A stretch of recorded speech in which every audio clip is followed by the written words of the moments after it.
This is my first talk wearing my reading glasses. So at the moment you're just this big friendly blur. It's really nice, actually quite relaxing.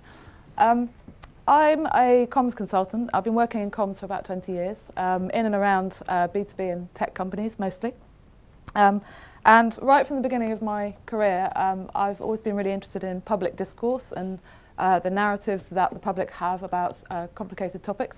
When I was an undergraduate, my dissertation was about public debate, which basically meant that I got to stay at home and watch daytime talk shows, which was fantastic. Now that I've gone freelance, about 6 years ago, I've been able to spend more time researching the topic of public perception, public discourse and narrative, and it's been really exciting.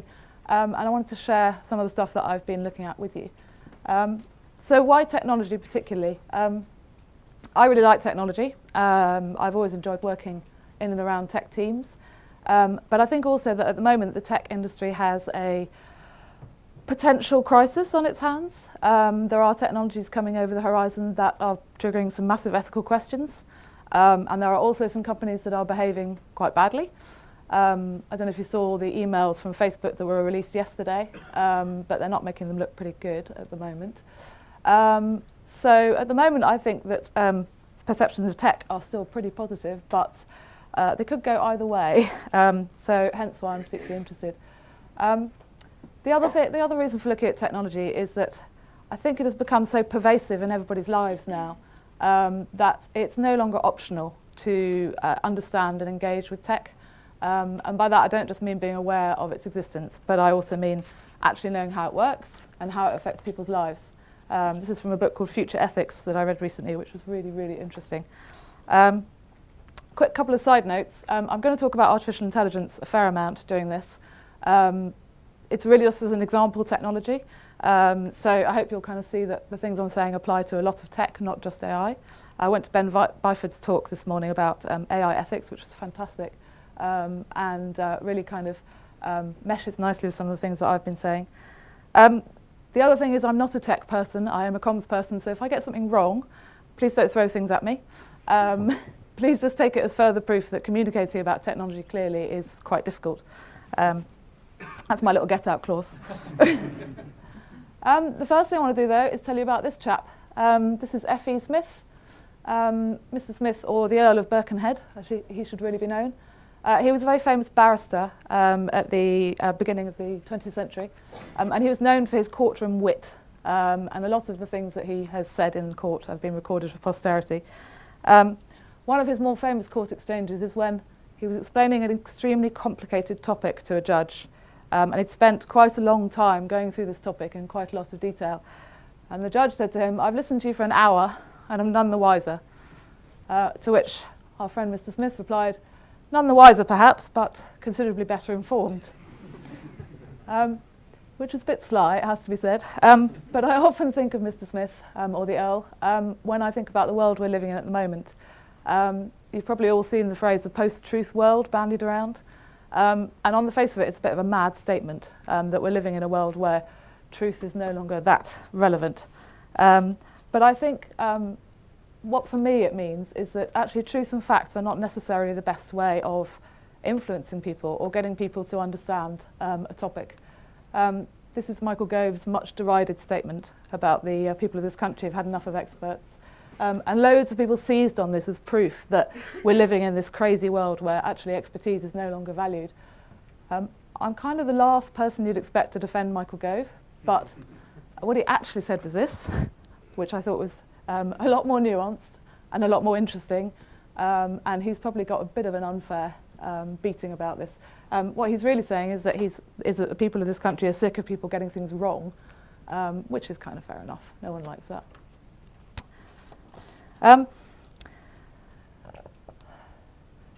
We all kind of know this. On one level or another, we know that truth has been rather sacrificed lately. We live in an era of fake news, and so we know that influencing people is about a lot more, or well, perhaps a lot less, than actually giving them the facts and asking them to make up their mind. And we also know that understanding of technology is not particularly good. This is Stephen Fry, who is generally pretty intelligent, but seems to have trouble understanding what blockchain does.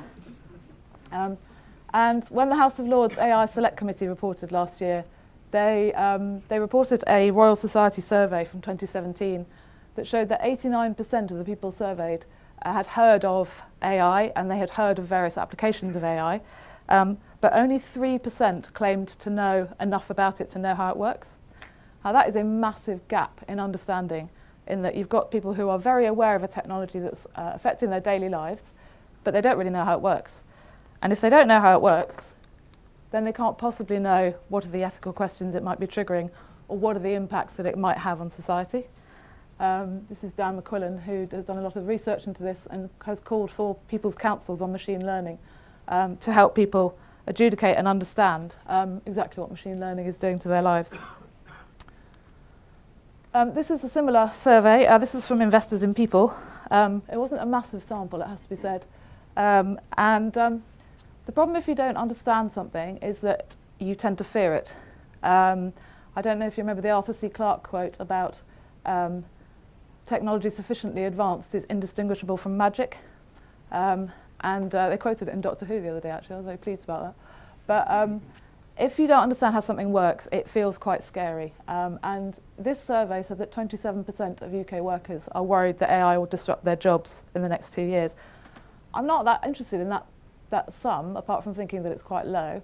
I'm more interested in why they think that and what they think AI is and what their understanding is of what that technology might do.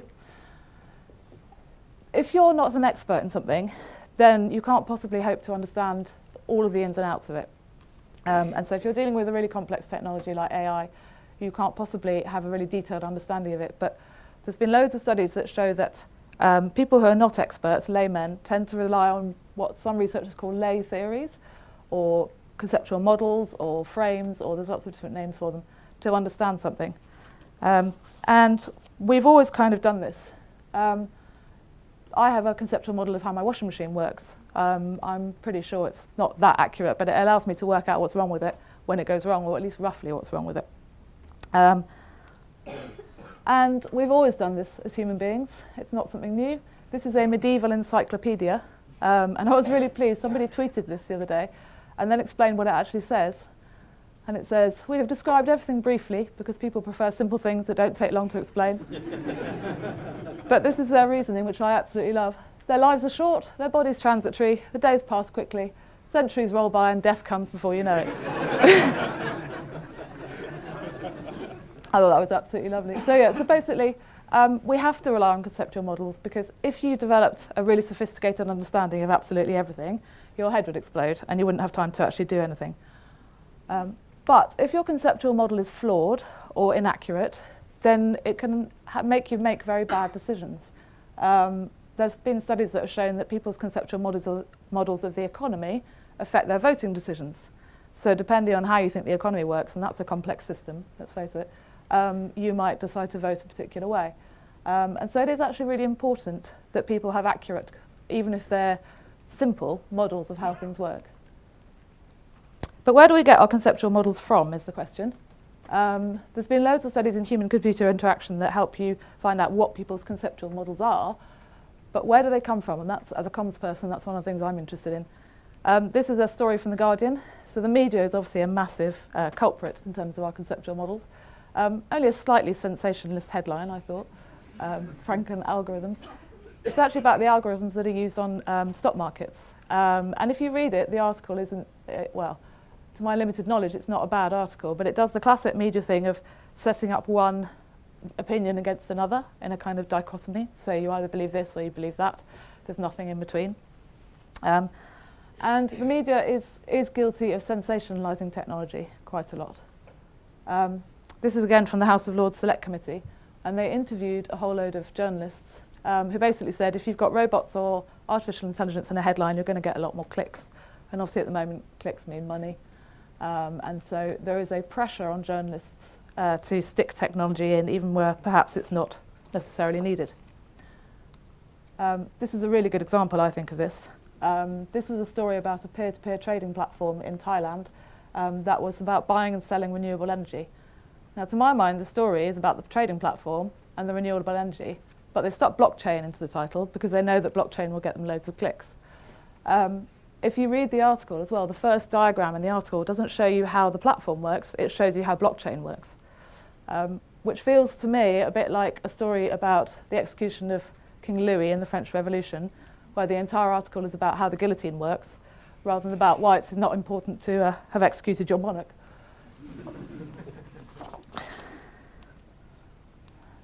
So the other place that we're guilty of sensationalizing is in business. I particularly love this. And when I say we're guilty, what I mean is people loosely associated with marketing, biz dev, anybody trying to get investor money, etc. We know that you stick an exciting technology into the proposal, so one of the big buzzwords at the moment, blockchain, AI, etc., and you're going to get a lot more interest. This guy's the technical advisor to the CEO at Microsoft, I think, and this made a whole lot of sense to me. Another important source of our conceptual models is popular culture. And you'll all be massively aware of the futuristic dystopian films about how we're all going to be ruled by robots and Terminator, etc., and altered carbon. The reason I put up this one is it's a series called Casual. I don't know if anybody watched this on Amazon Prime. The series is actually about dating. But in the fourth series, they suddenly decided to include loads and loads of technology in it as kind of quite an integral part of the plot. And in this character is apparently in a fully immersive virtual reality dating site. But it's indistinguishable from reality, which I'm told is not quite the case with the technology at the moment. And all of the technology in this particular series was had leaped forward in the future, so it was all much better than it is now. But the characters were still living in 2018. So I found that a bit peculiar, but it also made me wonder what people watching it thought. If you didn't know much about virtual reality and you watch this, you might think this is what virtual reality really looks like at the moment, and that you can interact with people and touch them and do all sorts of things in a very kind of real way.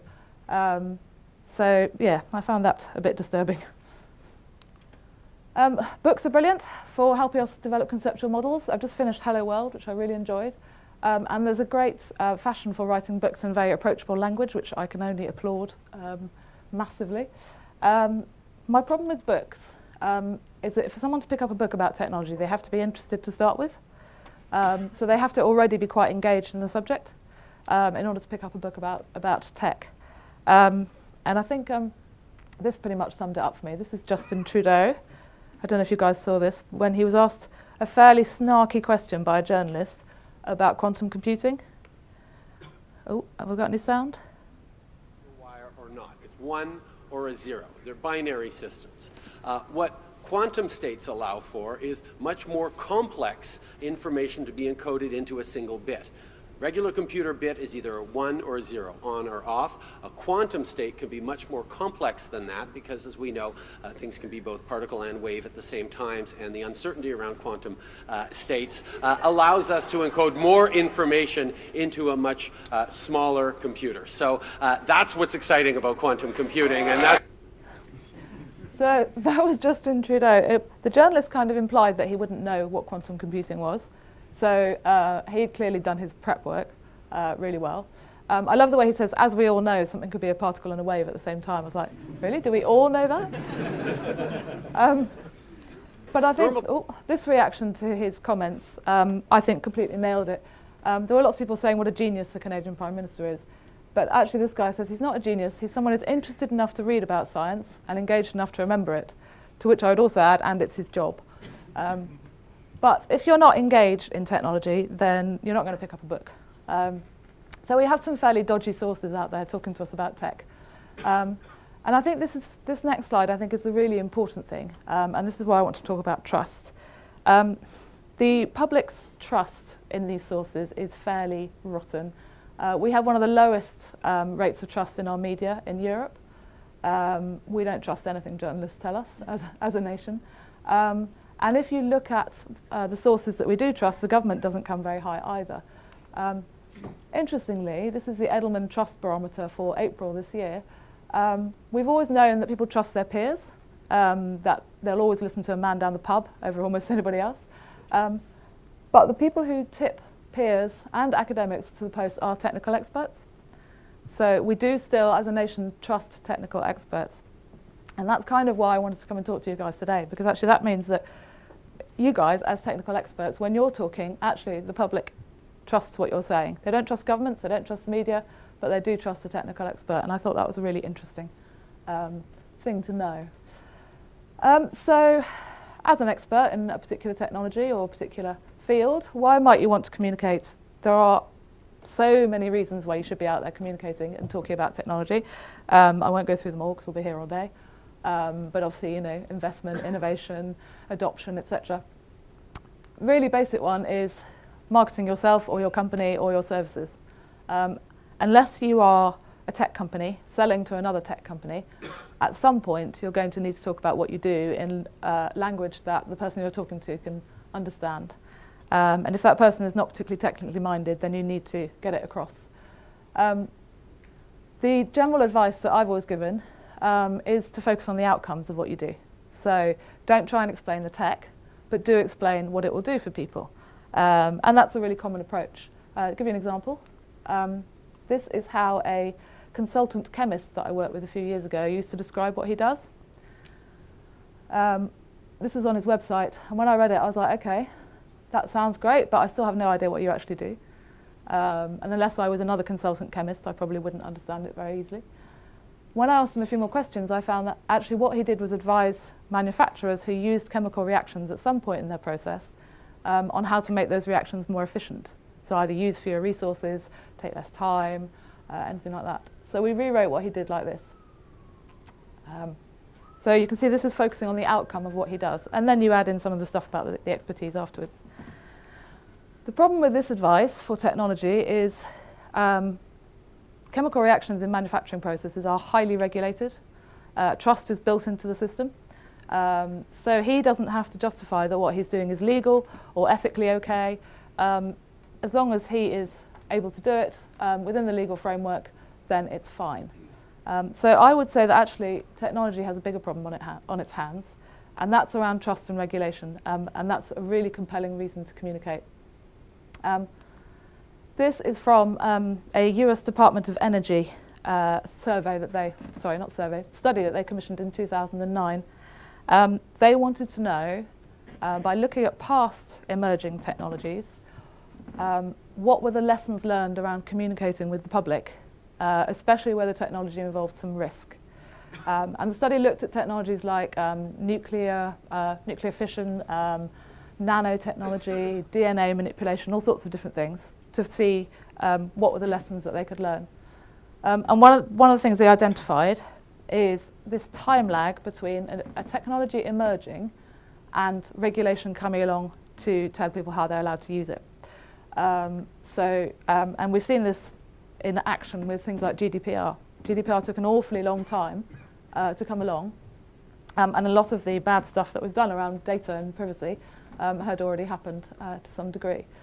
And the US Department of Energy study was pretty clear that this time lag between emerging technology and regulation was a bit of a challenge. I would also say, though, I think it's really important for innovation. You have to have this kind of Wild West period when everyone's doing everything and experimenting like mad and having loads of fun. But at some point, regulation will come along. And I know Ben this morning talked quite a lot about regulation as well. And it's happening. This is the government consultation on their new Centre for Data Ethics and Innovation, which is currently open. So I think one really compelling reason to communicate actively and positively about technology is to have a voice in these kinds of debates. We get the regulation we deserve in the end, and if we haven't made clear the potential of technologies, then the worry is that regulation will stifle it and you won't get the full value from it. So, bit of a kind of gallop through the current context. What I decided to do then was look at another issue that has proved very divisive, that has set people against each other on party and non-party lines, and that it's quite complicated to explain, and see what lessons we could learn from the comms around that. But thankfully, I'm not going to talk about Brexit, because quite frankly, I think we've all had enough of that this week. I'm going to talk about climate change instead, which is only marginally less depressing. Climate change is a really good example of a very complex topic involving very scientific information that's hard for people to get on board with, and that has been trying to stimulate action for a very long time. Sorry, completely lost my thread then. I think what's really interesting about the climate change debate is that it's been around for a while, but also there's been a huge amount of studies done on it. So there is a wealth of academic material in terms of public understanding of science and how well they've done on communicating it. I've only scratched the surface of the research that's out there.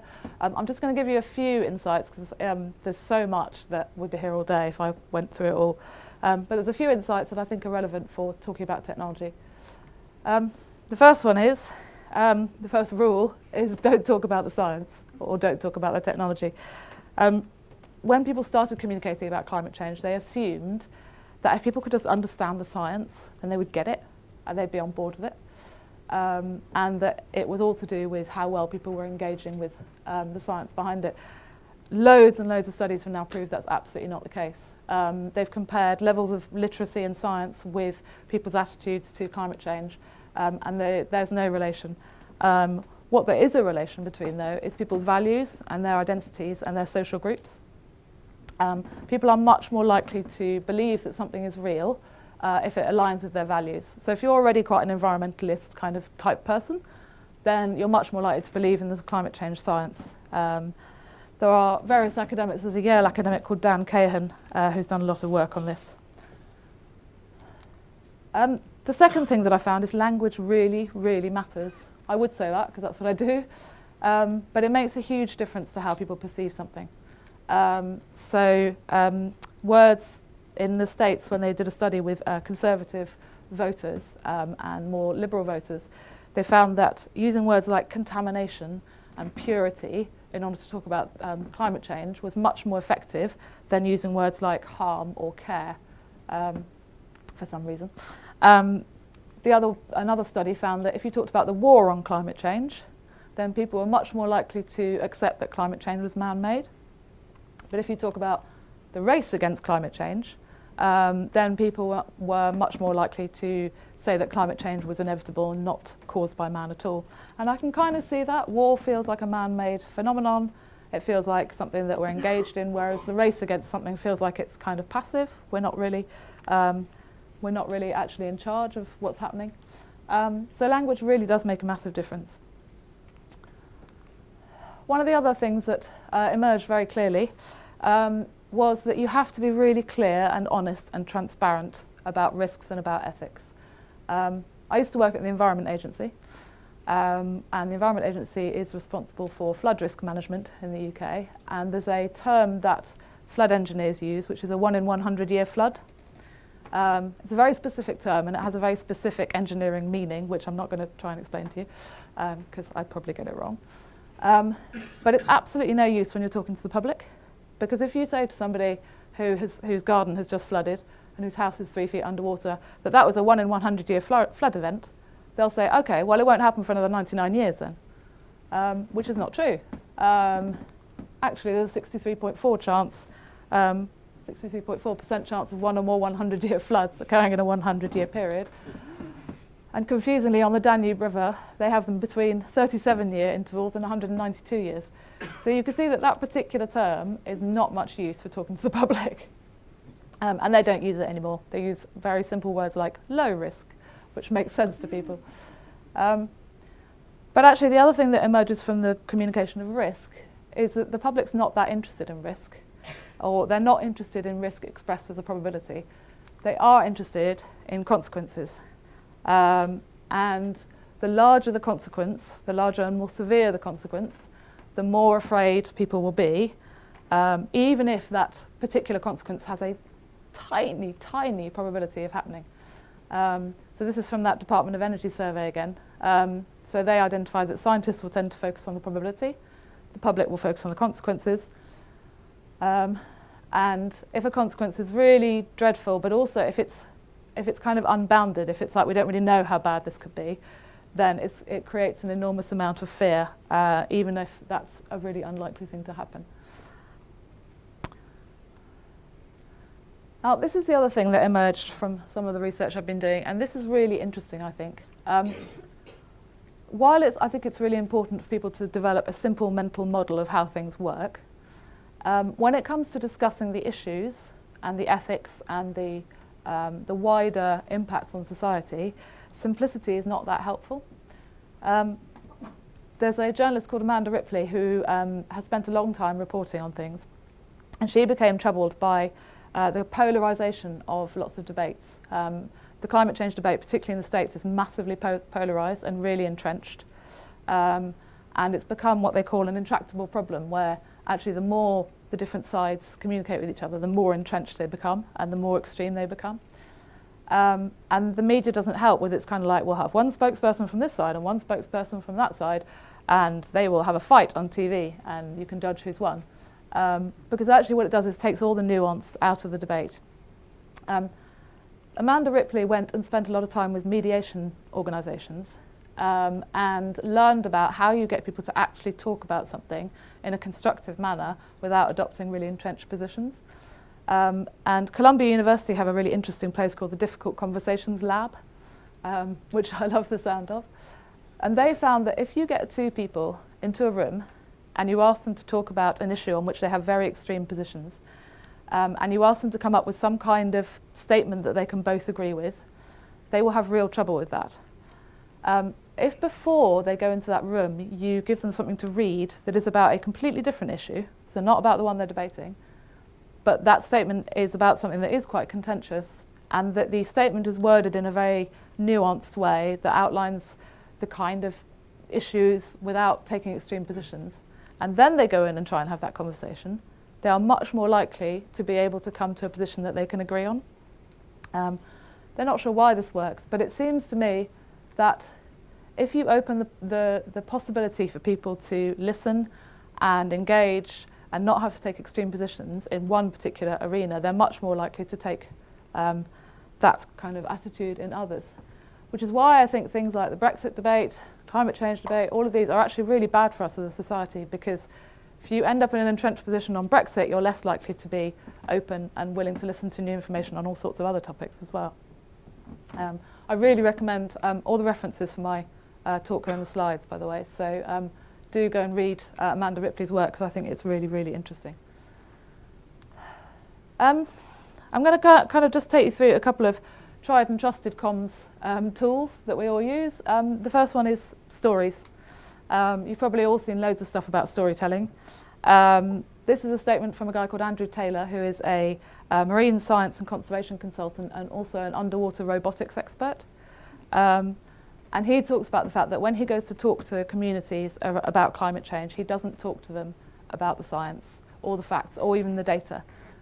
He talks about how when he goes into fishing communities, he talks about fishing. And he talks about what climate change will do to fish stocks and what effect it's going to have on marine life. When he goes into farming communities, he talks about farming and, again, the kind of effects that they might be looking at. And he uses a storytelling approach to get people to understand what the future might look like. I think what he does is fantastic. There's lots and lots of different ways that you can use stories in your communications. And there's lots of books and websites that will tell you all about it. This is the hero's journey. Has everyone heard of the hero's journey? It's what George Lucas based Star Wars on. And this is a kind of classic story structure that a huge amount of popular fiction is based on. The hero starts off in a world, something changes about his world, he has to set off on a quest of some sort, he has a mentor of some sort or a guardian, he goes through a transformation, etc., etc. Loads and loads of brands use the hero's journey. I'm a bit bored of it because it's kind of everywhere. There's also this great book, 7 Basic Plots, which is all about kind of 7 story archetypes. And these are really useful. What I find difficult about these is that they kind of imply that all stories have to be these big kind of, quests or journeys or, kind of epic tales. But actually stories, when you use them in comms, can be really simple and they can be really small. They can be case studies. They can be little tiny anecdotes.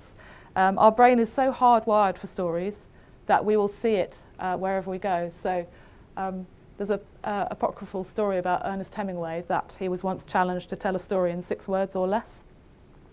Apparently it's not actually him who did this, but you know, why let the facts get in the way of a good story? And this is what he came up with. And in 6 words, you've got a whole tale there that you are busy filling in the blanks, and it's rather sad. Similarly, Stephen Hawking was interviewed by Jon Stewart a few years ago, and Jon Stewart asked him, why are we so worried about AI? Surely humans are always able to pull the plug. Well, Stephen Hawking could have answered with a whole lengthy description of how AI works, but he chose to quote a particular science fiction story instead. And in that very short story, he got across exactly what his problem was with AI, really quickly, really easily, and in a really engaging way. Brands are all out there telling stories all the time, and I think they're really, really powerful. This is a Motorola ad from the early 2000s, and I think this is a beautiful piece of storytelling, because in 4 words they've got across one of the potential uses of the Internet of Things without having to say almost anything more about the technology. The other thing that I think emerges really clearly from the climate change research is about time framing. What they found is that some people react better to comparing the past with the now, and you've probably seen this in the kind of Brexit debate as well. So there are some people who will react much better if you say, 30 years ago, our environment looked like this, and now it looks like this. And there are other people who will react better if you say, our environment looks like this now, and in 30 years it will look like this. I don't really know why people have these different time frames, but they do. And so one of the things that is a really useful tool when talking about tech is to talk about where we've come from with the technology, as well as where we're going. And the Industrial Revolution is a particularly useful kind of trope that you can call on to point out that we've been through these times of great technological change before, and come through it vaguely unscathed. So discussing the past, even when you're talking about the future of technology, I think is really important. But obviously also the future. Have you all seen this cartoon about climate change? The thing that strikes me about this is that this better world that he's talking about, I don't know if anybody's actually really described it to me. Like when you look at all the stuff around climate change, it's all about averting disaster. It's all about actually what the world will be like if we get it wrong.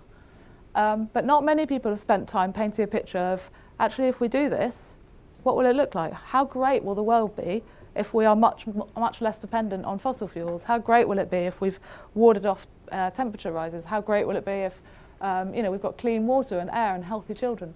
It's actually really rare for people to talk to you about that, I think, around climate change. And I think they've kind of missed a trick on that front. So I think the other thing you can do when you're talking about tech is talk about the kind of positive future that it can build and the potential that it's got for changing our lives for the better, rather than just the stuff around how it's going to negatively impact us. But when I say that, I don't mean this kind of Jetsons, we'll all have personal jetpacks and zoom around the world and, this kind of future vision. And I don't mean this either. These are those, have you all seen these Microsoft ads about what life's going to be like in the future? And I was looking at this with a guy that I work with, and he said, why does the future always look like Zurich? Which I thought was brilliant. It's like, it's always clean and sterile, and there's people always in airports, and they're always working, and they're always incredibly productive and efficient, but they're not really talking to anybody. This woman in this video, she goes all the way from an airport to her hotel without having actually uttered a word to anybody. And I just thought, what a lonely and terrible world this is. So don't do this. Tell good stories about the future, and also I think tell the medium-term stories, because there's lots of this long-term visioning stuff, but I think people engage really well with actually what will it be like in 10 years or 5 years, and this is the kind of thing I mean. I haven't read this yet because it's literally just come out, but McKinsey talking about actually what could we do that's really good with artificial intelligence, what could we do that's really positive and could make our world a better place. I think telling these kinds of stories is what we need more of out there, even if they're speculative, even if they're could-be's, they may end up being wrong. It's quite funny, you see all these predictions about the future, and then nobody ever kind of goes back and goes, by the way, you got that completely wrong. All the predictions are just allowed to kind of flow through. So this kind of story, I think, would be great to tell about the future. I'm just going to quickly summarise what I've talked about, because there's quite a lot of it, and as I said, so you can have the slides afterwards. But essentially, here are my kind of top tips. If you're talking to an engaged audience, talk about the tech. If you're talking to Justin Trudeau, he wants to know, so talk about the tech. If you're trying to sell what you do, then talk about the benefits. If you're trying to persuade somebody to take action, talk about values and identity. Help people build a reliable model of the technology you're talking about. It doesn't have to be right or in terms of like every detail, but it has to be something they can use reliably to understand what it means. Be really transparent about risks and ethics. I think one of the things that's tripping Facebook up at the moment is that they have concealed a lot of the things they're doing, and that's coming home to bite them. Use complexity to encourage people's curiosity. People do want to know. They're not stupid. So they do want to know. Use the right language or change it. If language has become tainted, there's a sociologist, for example, at George Washington University who helps cities become more resilient to climate change. She never uses the words climate change when she's talking to the city councillors, because it's become so tainted and so political that it has the reverse effect. So if you've got language that's become toxic, use something else. Tell a good story and build a compelling vision of the future. I'm going to show you a video now, which I was a bit hesitant about showing you because it's kind of corporate bollocks. But it's useful, I think, because it shows a company doing a lot of these things. They change the language around artificial intelligence. They look at the past and the future. They are telling good stories. They've got humans. They're being transparent about the ethical questions. My big problem with it is, first of all, that it's KPMG.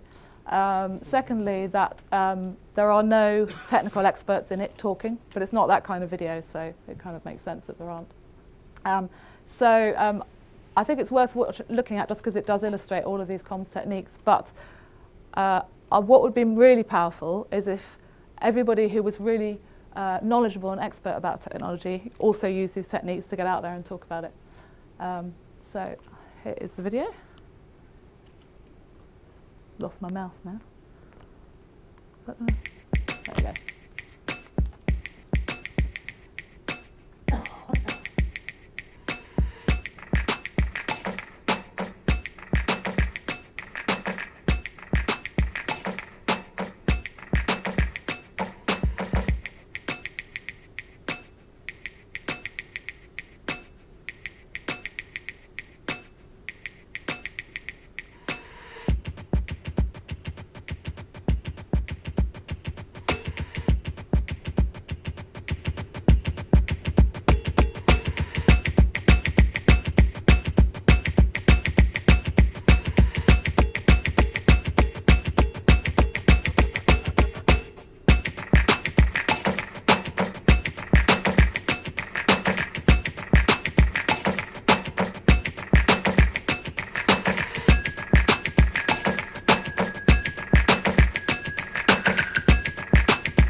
And that's it. Thank you very much.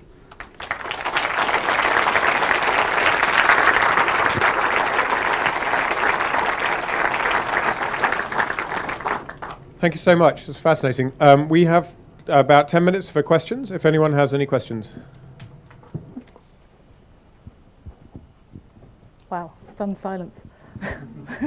I can go first. You cut it right at the end. Who's the brand? It's KPMG.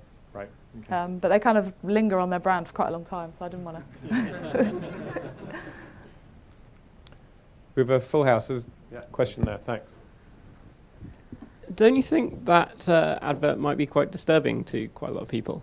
Which one, the KPMG one? Yeah, imagine you're not the person in charge of a company that's going to be saving money. You're the person who's lost their job or think they might lose their job. When you actually not like this vision of the future because it seems a bit... that's the point. It's those things like that are very targeted at a particular audience. It's not a great way of communicating in general, perhaps, even if it is a really positive vision of the future, if people don't see themselves in it. I think the thing is that most people are aware that all of these things come with risks, and they come with problems, and they come with challenges. I think what they're doing is acknowledging that those are there, and trying to say that they're in the business of trying to find the solutions. I fully get that if you're somebody whose job is at risk because of automation, then that probably doesn't feel like a great message. But then there's always going to be different scenarios. I don't know exactly. I mean, I picked that up on LinkedIn, and they clearly are targeting it at a particular professional audience. So there's definitely, as you say, different messages for different audiences. But we can't shy away from the fact that technology is going to change our world massively. And we kind of have to acknowledge it and say, okay, how do we deal with this?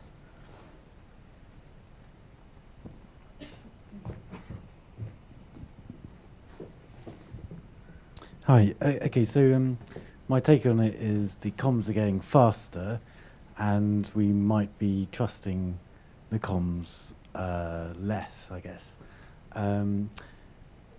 Do you think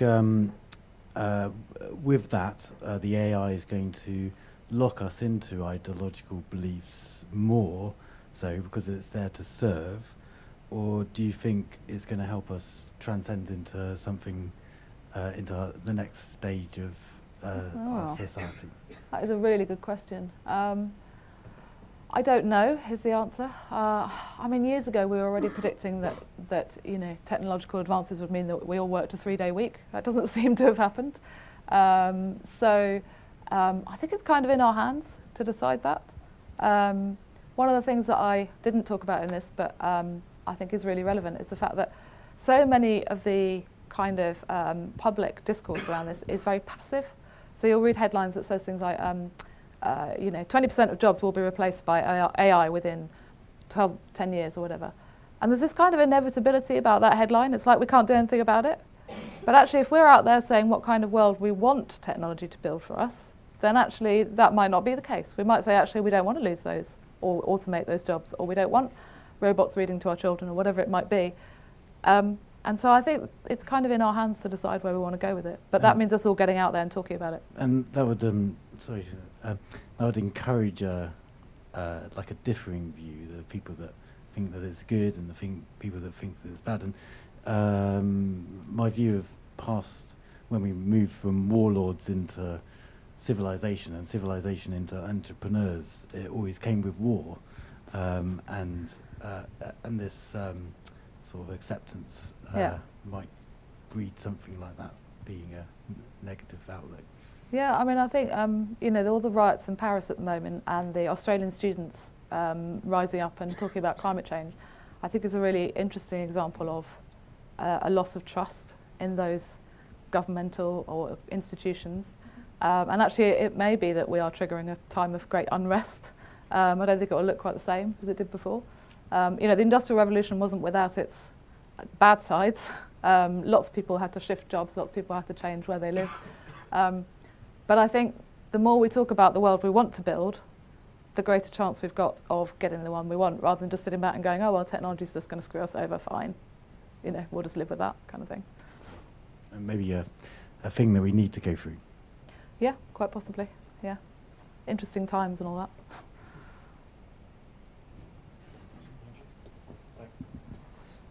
So one of the kind of points you touched on there is about how people's perceptions are built by the mental models they have. Yeah. And in approaching these kind of ideas, is it better to try and understand and adapt the mental models they have, or try and bring a new mental model to them?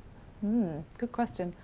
I think with something where they really have no idea, then you've got a bit of a kind of carte blanche to help them create a new one. One of the things they found with climate change, I think, it was climate change, was that using analogies really helped. So when they talked about climate change as a medical problem and the environment as a body, as it were, that has a particular medical problem, people found that really easy to get. And so finding the right analogy to talk about complex technologies might be a useful place to start.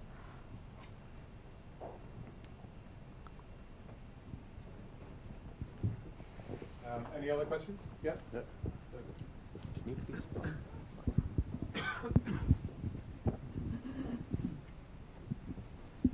start? Developers are notoriously bad at communicating ideas. So do you have any tips for developers wishing to sell ideas to their business analysts in such a way that the business analysts pass on their interpretation of that idea correctly, so it's not entirely the wrong end of the stick? Not ones I can summarise in a very short answer. I think some of these are probably helpful. Telling stories helps I've done a lot of stories inside organisations as well as outside. And analogies and kind of metaphors as well are really useful. It is really difficult, the kind of Chinese whispers of an organisation, and people are going to take they're going to hear what they want to hear and what you tell them, as it were. But I think, probably some of these tips that were on the screen before are a good starting point. Thank you.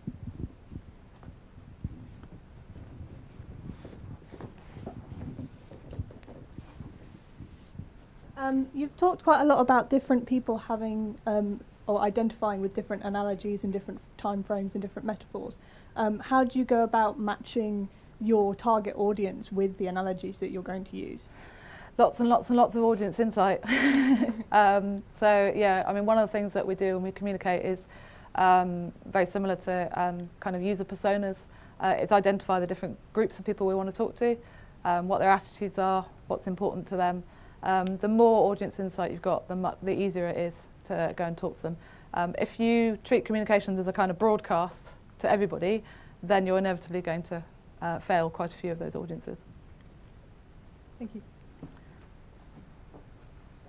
It's time for one last question, if there is one.